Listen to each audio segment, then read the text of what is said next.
Good morning, this is Izatt. I'm a member of the Quabbin Art Association, and I'm going to do a demonstration on landscape and watercolor. What I've chosen for subject matter, a picture of Nautica Lighthouse, which is located in Falmouth. I took that photograph several years ago, and for demonstration purposes I thought I'd just pick a simple subject. And we'll do this simply by preparing the paper, taping it down to a backer board. In this case I use a piece of foam board, which is a backer board for mounting pictures. But it makes a good stable background because it's somewhat waterproof to begin with. Being a demo, I'm going to just do the four corners of the paper. And if I were to do this as a real deal, I would take the complete perimeter of the paper, but just so as not to waste a lot of tape, I'm doing it the Scotch way. Starting out with a sketch.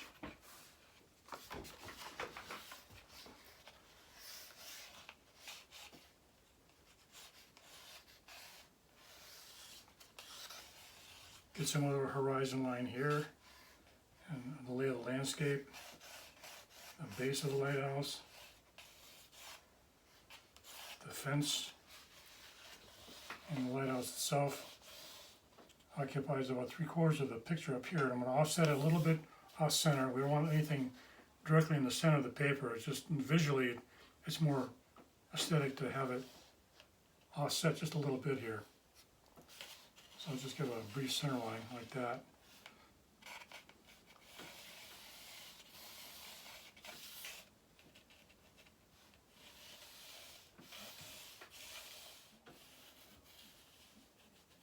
Traditionally, when I do a watercolor, I kind of stick to the traditional realism and try to make the picture as accurate as I can. So I don't want to get too carried away with the sketch here because it just takes up too much time. So I think that's enough of a sketch just to get the proportions where I want it. I want to take a little bit of time just to use some masking fluid, which will help me preserve the pure edge of the lighthouse. And what that does is give me a better contrast. When I do the sky, the blue color of the sky won't bleed into the lighthouse itself, and it just helps with the detail better. The masking fluid is basically just a rubber cement. So I pick a brush here that I don't care if I get too much masking fluid on it. It's easy to clean. And one of the tricks I've learned is that when you use the masking fluid, you always dip the brush in a dishwasher soap solution. And that makes the brush much easier to clean.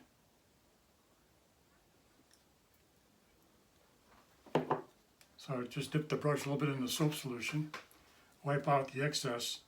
Now I can go ahead and just go into the masking fluid. And what I'll do is I'll paint right along the edge of the drawing here. This will take a few minutes to dry, but it makes a much better picture. You see how easy the cleanup was just by dipping it in the water, rinsing it a few times. All that rubber cement comes right off the brush. Voila, done. Okay. Let that dry for a couple of minutes. Just give it a blast with the hairdryer just for the sake of saving time. I'll just dry this quickly. Now for the sky, I tend to use a lot of water when I do a sky. It helps the paint run better, and you can get some nice effects of the sky if you have the water do some of the work for you. So I can bring the water right up to the edge of the masking fluid.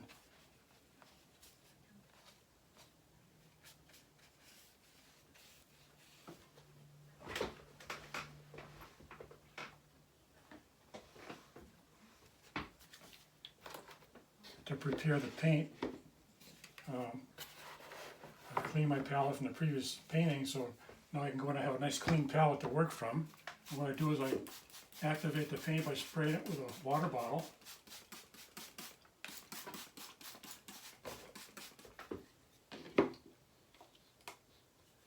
Take a nice wide brush like this here for doing large areas.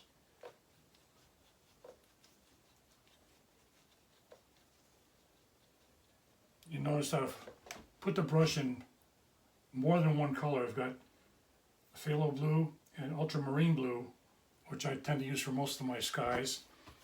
And lay the paint on as heavy as you like. And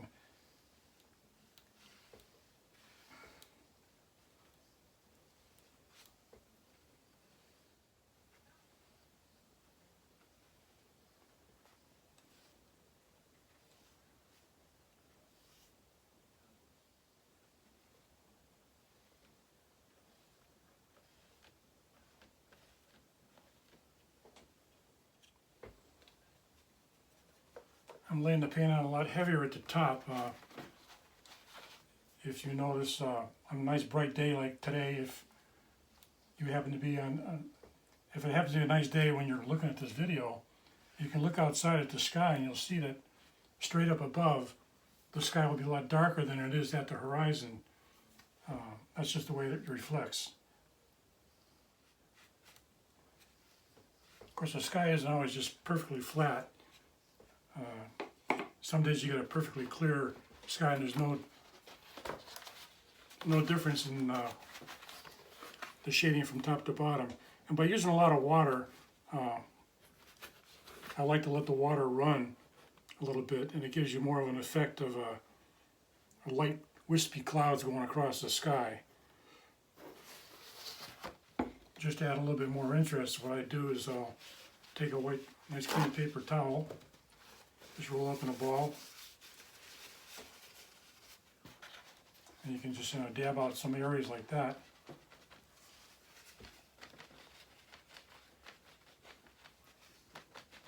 Just to give the effect of clouds, real simple. And I'm blotting out some of the extra color down low on the horizon here because I like the bottom of the sky to be lighter, much lighter than the top, and leave the top dark. As you can see there, it looks a lot more realistic with the top being dark. The area at the top of the lighthouse here, the structure itself is very dark. I painted right over with the blue because it's not going to show when I put the details in for that later. The paper I've used on this demo is Arch's 140-pound press, cold press paper, and in some cases I'll use hot press paper. The difference being that for hot press paper the surface is much smoother, and that lends itself better to doing a more detailed drawing. For landscapes, I like to use the rougher surface paper. It gives you more detail, like when you're doing the foreground and the grasses, and the ground itself is not really nice and smooth, so you get a nice texture, and you can use the principle of dry brush as well, where the brush will skip over the high spots and leave light spots below it, and you'll see that when I get to doing the foreground. I'm going to do a quick dry again here, just to take a couple of seconds, then I can proceed with doing more detail on the lighthouse.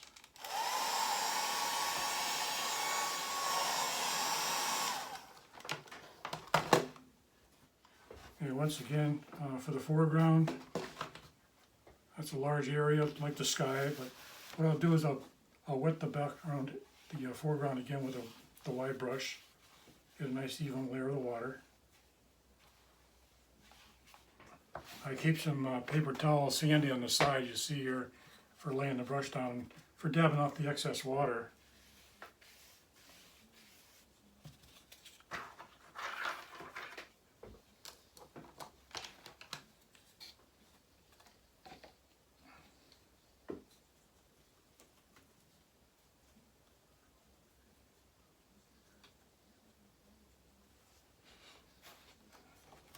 And using my reference picture here, the grasses are nice summery green, and what I'll do is I'll put a lighter color of the yellow in the top here and blend that yellow through the whole base here. And when I go back and put the grasses in, the yellow will show through.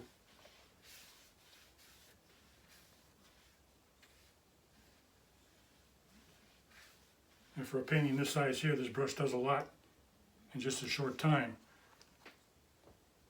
So I've got the yellow in the background where I want it. I can go back in and put some of the green color in there now.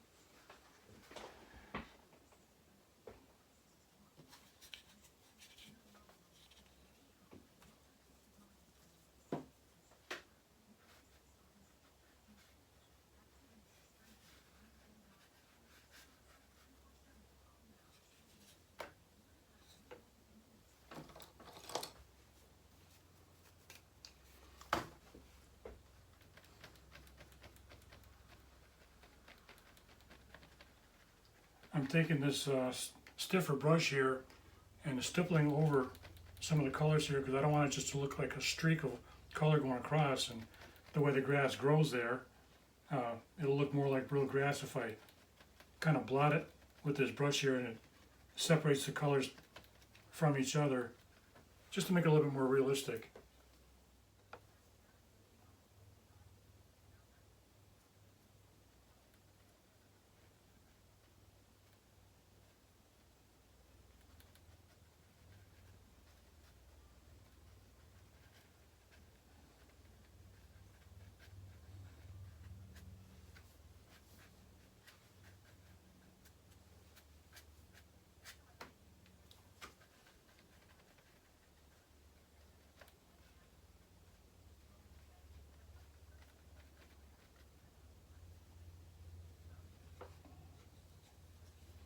Good. I'm going to add a little bit more color in the foreground here because it looks like there's more like shrubbery in the foreground here, so I'll just blot in some colors here like that. I try to keep the brush strokes going in the same direction of the contour of the land, and it looks more realistic that way, and it won't look so flat.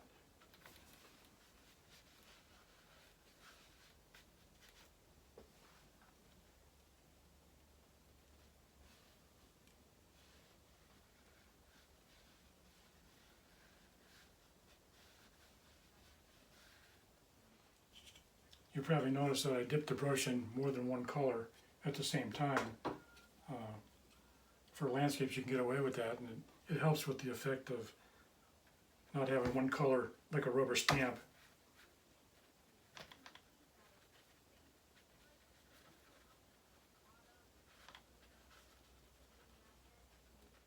This will give some good background for what looks to be like a shrub or a bush or something growing there, and it's kind of predominant in the foreground. This gives it some background color.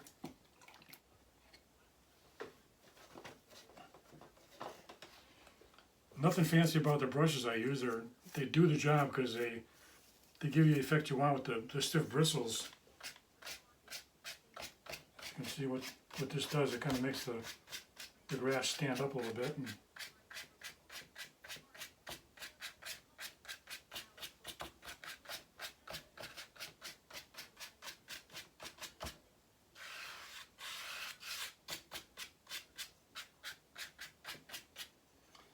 I want to hit that with the hairdryer again so it doesn't run too much together, because I want some of the details of the shrubs or the bushes to remain there.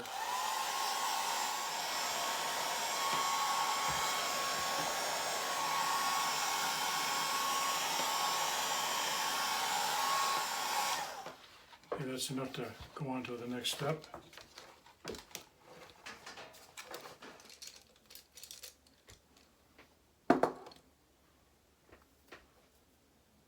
I've got a liner brush here, which is it's a number 6,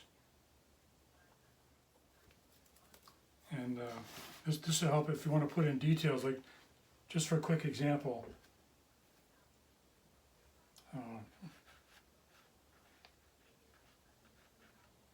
Give some structure to the bush itself here. This will give you some nice fine lines to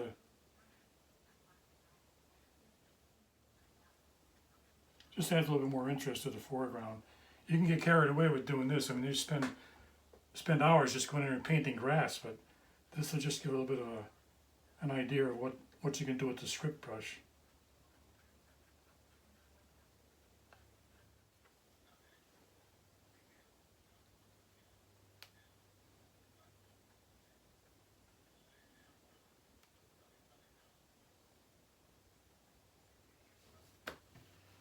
Just a quick example, just to see, gives a little more interest to the bottom there.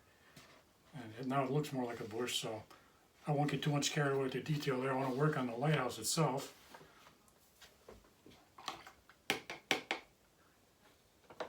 Leave the brushes handy right on the palette because I'll be using them again. Made a couple of spots in the sky up there where I can just fix those and just turn it into a bird.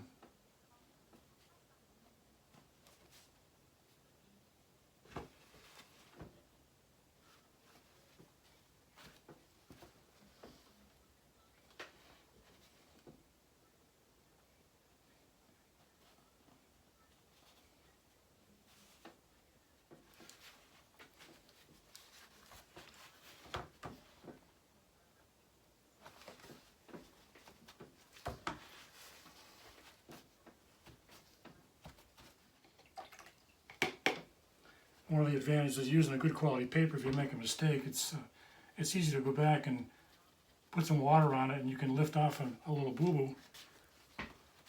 But anyway, I'm going to try to put in some detail on the lighthouse itself.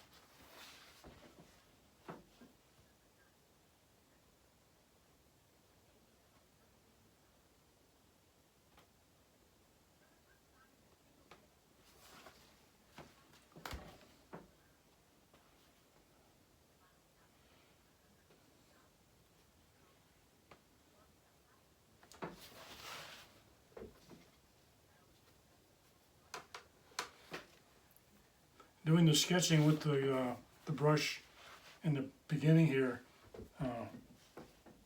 you can kind of draw it with the brush in there,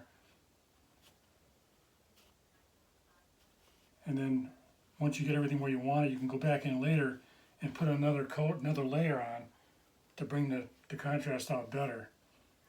So we'll just do this as a sketch lightly. Like so.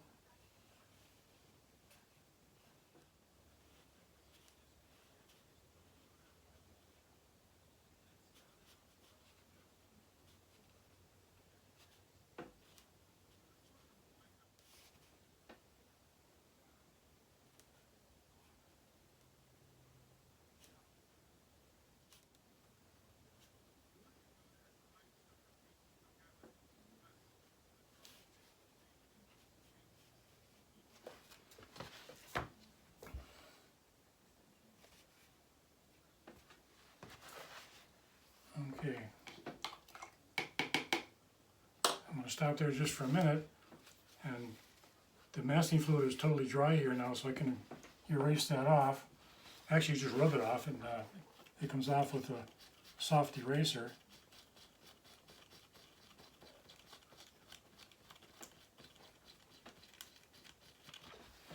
You notice I got a nice sharp, clean edge there now that it makes it stand out better than if I were to go close with the brush with it really wet.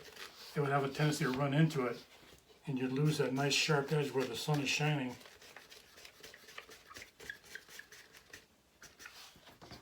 Okay, that takes care of that. That's just to show you what the masking fluid effect does when you're doing the painting.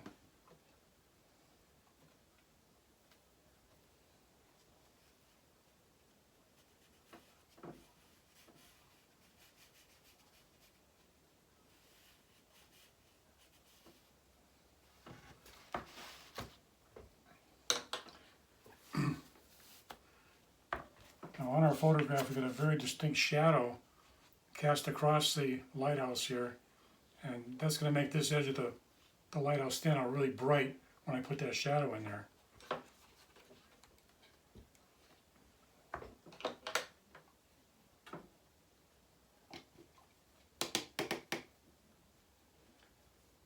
When I make the shadow, shadows tend to be gray, but in this case here, because of the bright blue sky, it's going to cast a little bit of a blue into the shadow itself, and it just looks more realistic if you do it that way.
What I've done here is I've taken some water and gone over the far side of it to help keep the roundness of the lighthouse.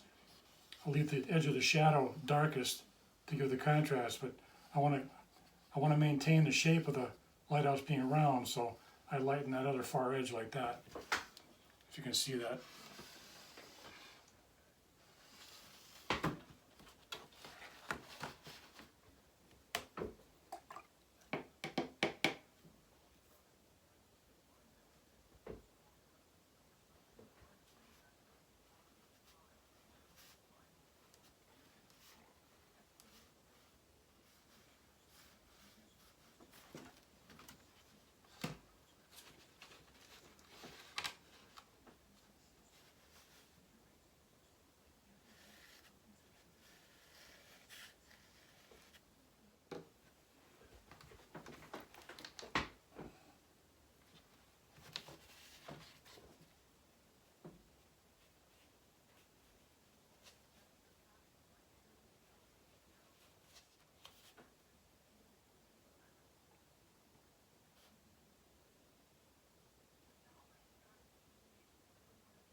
I just put a few more details in there just to give you some shape with the entrance going into the lighthouse here, the reinforcing bands around it, following the contour as the farther you go up, you see it looks, gives you the feeling that it's, you know, going away from you.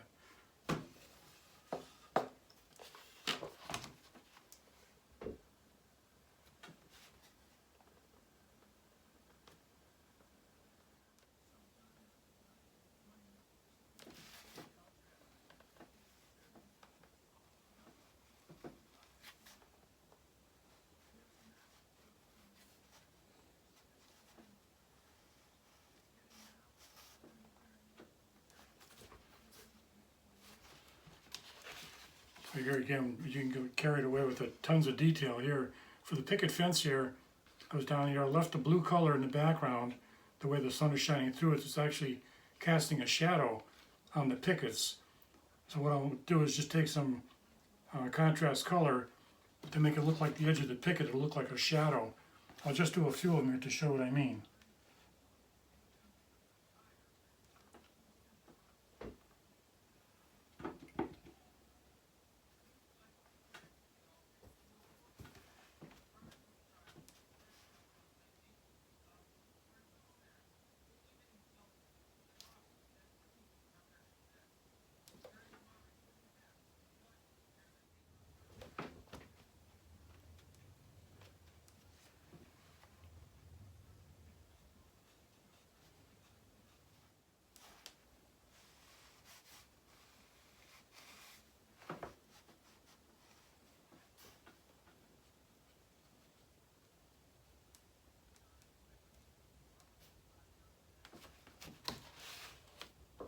It's kind of crude to begin with like that, but just to give the idea of the pickets like that.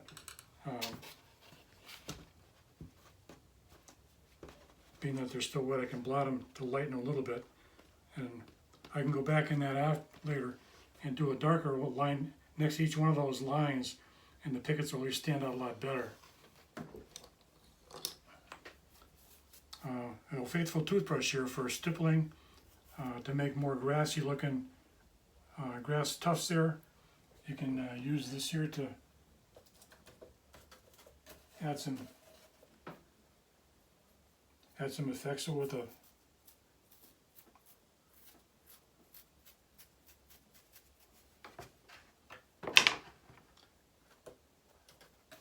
I mix a little bit of all the colors here because of course the grasses are all different colors anyway.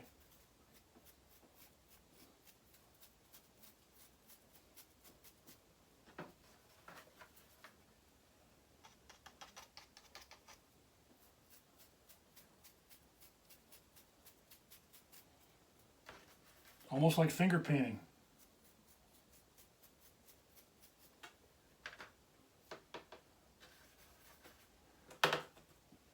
There's no rhyme or reason to what colors you want to put on here. I mean, you can make it look like whatever you'd like.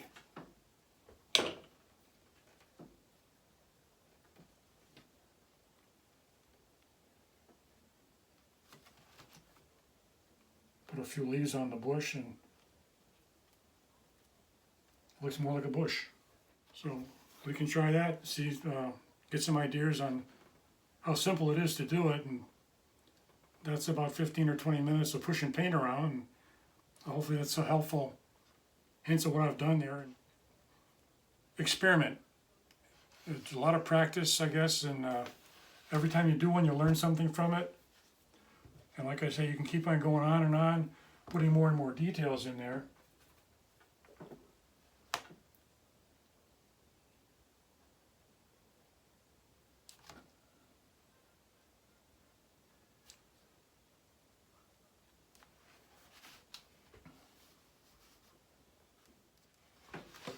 So that's enough for that, I guess. I can keep going back to this and work hours and hours more on it, putting more detail in it, but that's basically the underpainting, if you want to call it that, and you can build on that, and it's a good way to start out anyway. I hope you've enjoyed it, and carry on. Keep your brushes wet, and I hope you enjoyed the video. Thank you.